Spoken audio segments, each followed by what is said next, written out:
Hi everyone, today we are going to see this cube. It is a Rubik's cube. You know very well, it is a three-dimensional one. So this is there in the chapter number 14, 6th class maths. So here we can see this is one of the cube. So in this cube we have 1, 2, 3, 4, 5, 6, 7, 8 corners. 8 corners in the sense 8 vertices are there. Faces 1, 2, 3, 4, 5, 6. Okay, 6 faces are there. Edges 1, 2, 3, 4.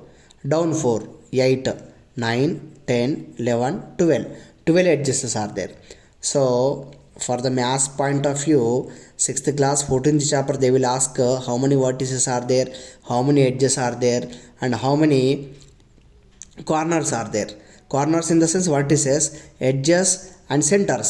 You see here centers we can say faces. So white face or white center opposite to the yellow face or yellow center, green face or green center opposite to the blue face or blue center, orange face or orange center opposite to the red face or red center.